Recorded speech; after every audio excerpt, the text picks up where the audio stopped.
Palit tayo ng ABS muna mga kamano. ABS ng Lexus Hybrid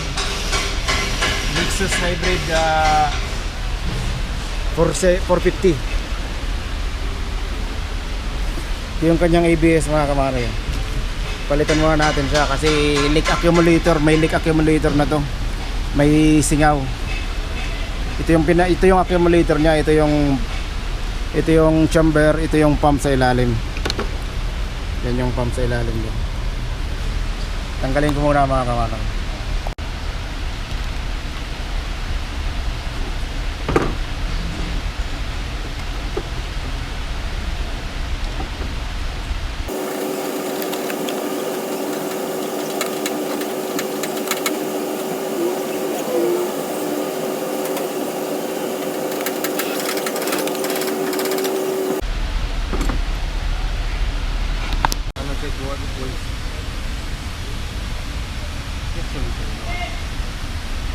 Tanggalan natin yung mga socket niya mga kamano, yung mga linya niya mga kamano. Tanggal rin yung socket.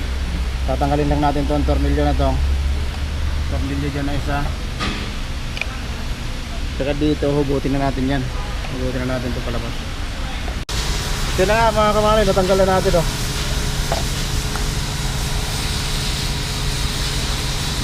Yan ang kanyang anti-lock brake system. Tanggalan natin. Kakabit na natin tong kanyang biniling. Sabi ko bago, hindi naman daw bago, hindi naman pala ito bago. Second hand 2017 model, sira yung anti-lock brake system niya mga kamano. Kakabit na natin ito ngayon. Nilagay na natin yung pamalit. Kakabit na lang natin itong mga hose na to. Tapos pagkatapos natin ikabit yung mga hose na yan, i-blade na natin siya. Pagkatapos natin i-blade, i-ano muna natin, i-relearn muna natin, tsaka natin i-blade ko na mga kawan. Kabit ko muna ito lahat mga kawan. Yun na mga kamanay, nakabit na natin lahat. Kargahan lang natin ito ng langis, linisin ng konti, tapos saka natin i-relearn. Kailangan natin i-relearn yan eh. Kaya natin dito yung lubang.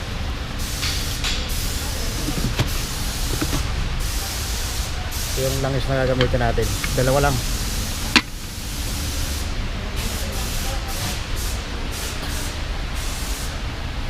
Linisin ko muna ng konti mga kamara.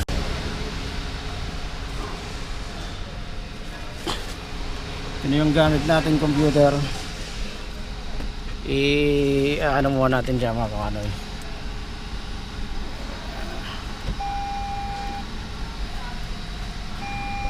Ayan o.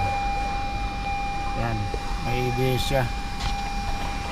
Gagawin natin dyan, i-reset muna natin yung memory nyan para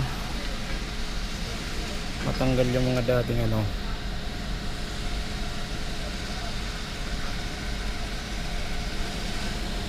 Lexus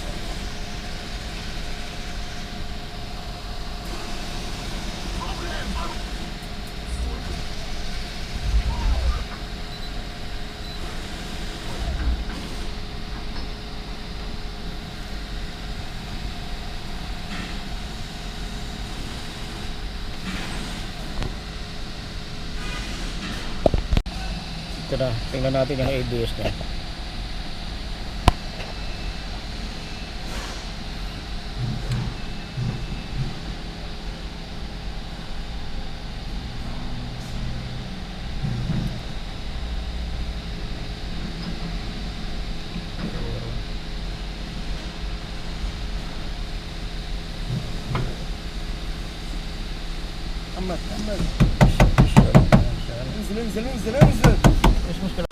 Ngayon ang gagawin natin dito mga kamano, yung linear solenoid valve offset siya. I-relearn muna natin siya at saka i-program natin tong manibela nya. Ganyan. Gawin natin ay special function. Ito yung linear valve offset. Okay. Okay. Linear valve offset. Replace ECU. Okay. Okay. Okay. Yan, kailangan mag-blink yan mga kamanoy. Pag hindi siya nag-blink, may problema yan. I-blade na natin yan mga kamanoy. Na-blade na natin mga kamanoy, kaya lang hindi talaga maklear tong code na to. Itong ECM EV communication circuit, buo naman yung mga wirings niyan mga kamanoy. Wala naman yan dati nung dun sa dati niyang ABS eh. At saka hindi mamatay yung ilaw ng ABS. Ngayon ang gagawin natin dito, kailangan natin masolusyonan to. May solusyon to mga kamanoy. Papakita ko sa inyo kung anong solusyon ito. Pag umuki yung may-ari, gagawin natin ang solusyon to.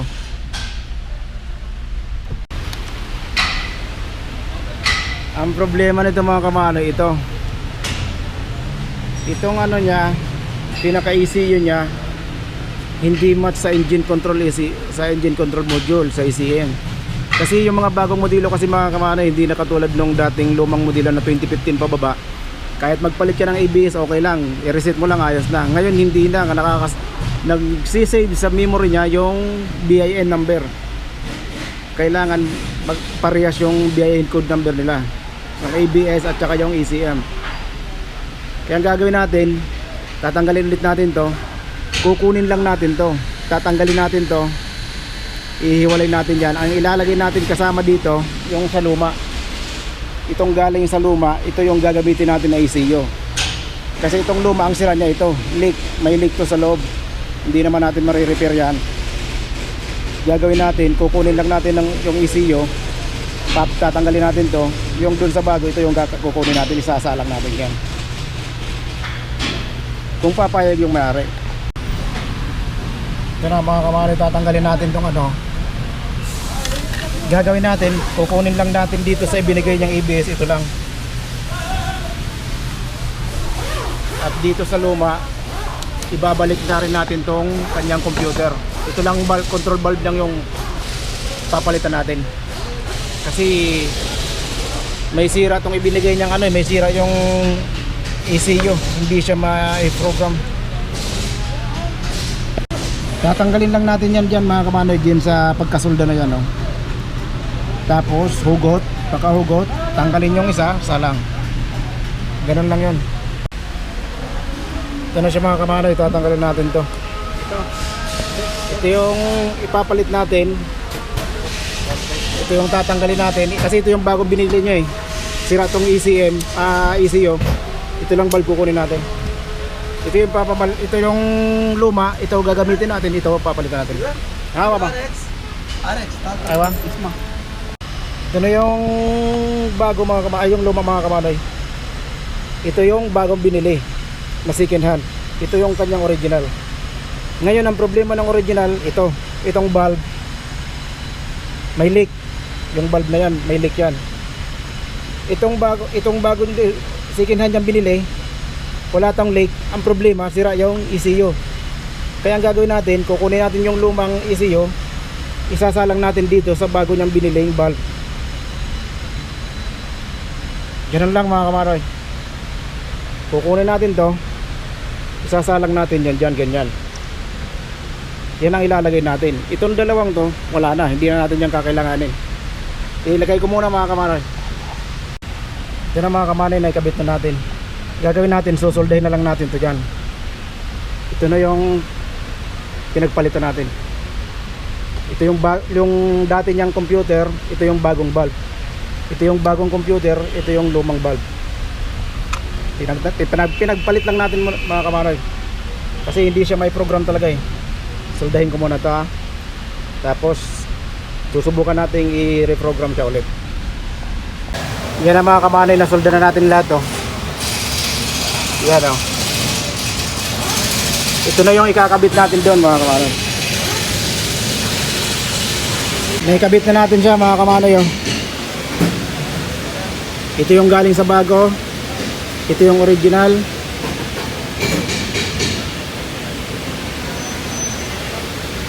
May kabit na natin siya. Ipo-program na natin yan mga kamanoy. Subukan natin ngayon i-format yan mga kamanoy, i-program. Ito na lang yung code niya, nawala na yung lost communication sa ACM. Nag-blink din mga kamanoy.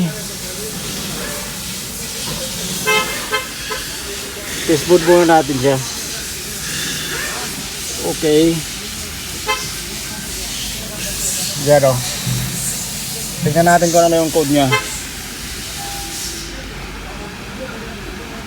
Linear na lang mga kamanoy. Special function. Linear valve offset.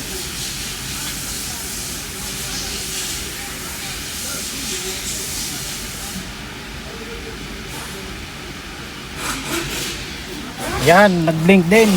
Tumakas.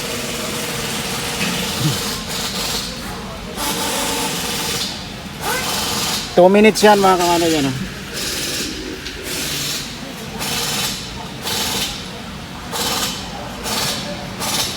Antayin natin matapos mga kamanoy.